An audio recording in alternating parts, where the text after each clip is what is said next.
Hey guys, today we're going to be doing a full day wear test of the brand new KEVYN AUCOIN Foundation Balm. So many of you asked me to review this and give you my thoughts on this, and it took me a little bit of time to actually receive this because I got this sent to me from KEVYN AUCOIN through Octoly. And if you guys know anything about Octoly, it's a site for influencers. You can go on there and like request products, and if you're approved, they send it out to you, but it does take a little bit of time. So I was so excited that they actually approved this order. So let's go ahead and get started. This is the box that it came in. Here is what the packaging looks like. It actually looks like a loose powder jar, and it has KEVYN AUCOIN along the side. It has KEVYN AUCOIN along the top there. And it also comes with a little buffer brush. I'm definitely going to start out by using this. Oh wow, it feels really dense. I'm definitely going to start out by using this. If this doesn't work out, then I'll move on to one of the brushes that I have in my collection, or maybe even a sponge. We'll see what happens, but it does come with this brush, so I'm assuming this is their suggested tool for this foundation balm. Let's go ahead and open this guy up. Oh, there's a little protective cap here, and here's what the foundation looks like. So here is a swatch of it on my hand. I don't know if this is going to be the right shade for me. I guess we'll see. I think it actually looks pretty good. So I've got all my skincare on, including sunscreen, because this does not have any sunscreen in there. Even if it does, you should apply additional sunscreen anyway. But I do have sunscreen on, and I don't have any primer or anything. I'm just going to go ahead and apply this right on top of my skincare. So just a little bit of information. I have dry eczema prone skin. I am 45. Wait, what day is it? I'll be 46 in less than a month. So exciting. So that's it. So I'm dealing with like middle-aged skin concerns. I have dry eczema prone skin. All right, so let's go ahead and get started. I'm looking on the side of the box to see if there are any actual like instructions.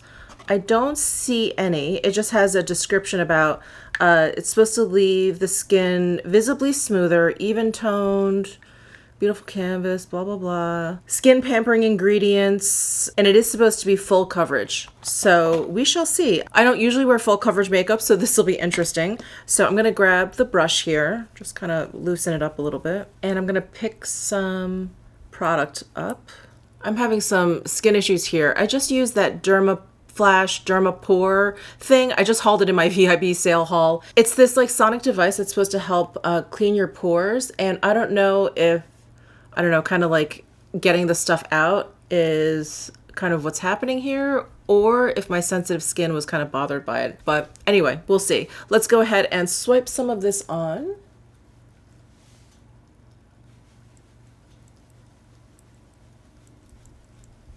It does blend in really nicely. That is definitely very close to full coverage.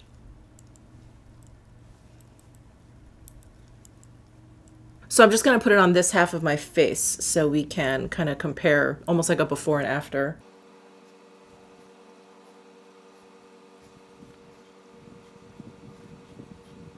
Because this brush is so dense, I definitely suggest not pressing down too hard to blend it in. I would just let the bristles do all the work. I think if you press down too hard, you end up with like brush marks, like you can actually see the foundation moving. But I think if you just kind of sweep the brush over it, it's good. It works out actually pretty well, and it seems to be blending it out nicely. And I feel like if I do see any kind of application texture, if I stamp it, it seems to kind of knock it out and leaves a pretty smooth finish. All right, so there is the side with the foundation. There's the side without foundation. You can see that it's considerably lighter than the natural color of my facial skin, but it is a pretty good match for like the rest of my body.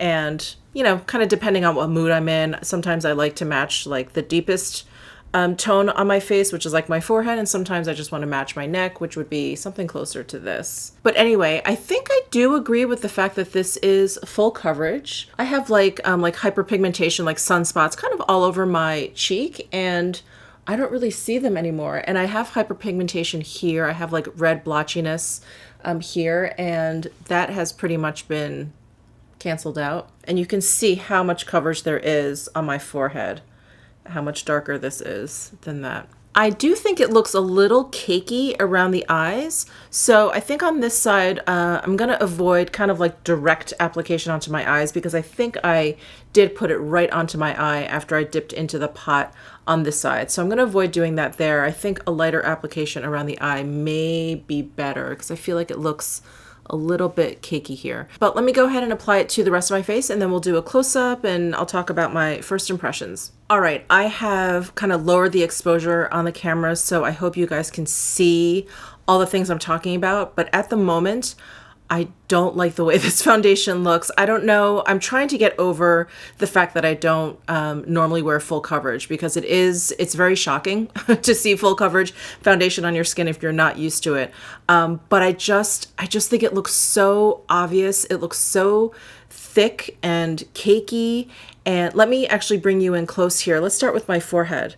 Because I've had eczema in the past, I have a little bit of scarring along my forehead, and that skin is different from like my regular skin texture, and some foundations just don't sit well on that skin, and I think this is one of them. It's really kind of showing some strangeness up there. It almost looks like it's not blended in well, but it's the fact that it just won't like stick to certain parts of my skin. And then let's do a close-up around my eye area. I just feel like it's kind of aging the skin around my eyes. It just looks, for me, it just looks too cakey. And it's kind of emphasizing the lines underneath my eyes. I have, again, some more eczema scarring over here by my temples. It's just emphasizing any bit of non-perfect skin I have on my face. And then right around my nose, I feel like there's a little bit of like texture here at the tip of my nose, and it's not really setting down. We're definitely gonna have to powder this because I think I just actually wiped away a lot of it that was on my nose. But it already looks kind of like texture there. And it's just picking up on like all of the peach fuzz that I have. And I don't even have like that much peach fuzz. I feel like I have a normal amount of peach fuzz, and I feel like you can just kind of like see it all over my face. Ugh. So far, I am not a fan of not a fan of this. I actually have not tested a foundation in a long time where I've just been like, no, this is not good looking on my skin at all. But what I do want to try is applying some like loose powder. We'll apply some to one half of my face and see if it kind of helps at all. So let me go ahead and like up my exposure again and we'll apply some loose powder. Okay, I'm just applying a little bit more of the foundation to the tip of my nose where I feel like I may have wiped some off. And we're gonna use my Kogan Do Natural Lighting Powder. I love this powder. It looks great on every foundation that I enjoy using. So if it still doesn't look good with this powder, then we definitely know it's the foundation. I'm gonna use my new BK Beauty 103 powder brush. I've been playing around with this brush and I really enjoy it. Oh my God, my forehead looks terrible. Oh boy. Okay, I feel like the powder just made it look even worse. It just makes it look, just as cakey as it was before, but now it makes it look a little bit dry. I'm not a fan of this. My skin looks so thick, and what it's doing to my nose here, my forehead it's like looking worse and worse. You guys, I don't think I'm going to do a full day wear test with this. I just think it looks bad. I just think it looks bad. It just does not look good. I don't know if it's like a preference thing for me. Like I mentioned, I don't like full coverage. I don't know if it's because I do have certain issues with my skin, like my eczema scarring or whatever. The fact that maybe I am, middle-aged and I do have some creepiness concerns. It's just not doing anything for those issues. I just feel like it looks so cakey and obvious, and I just want to wash it off my face. Oh no. Oh, you guys, I'm so sorry. I was really wanting to love this. I was so excited for it.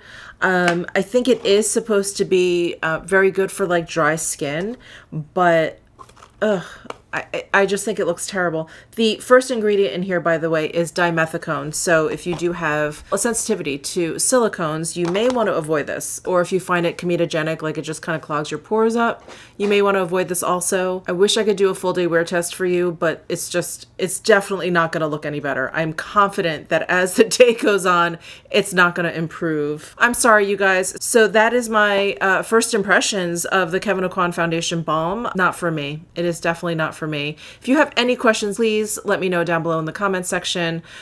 And if you enjoyed this video, please give it a thumbs up, subscribe down below if you haven't already, and I'll see you in my next video.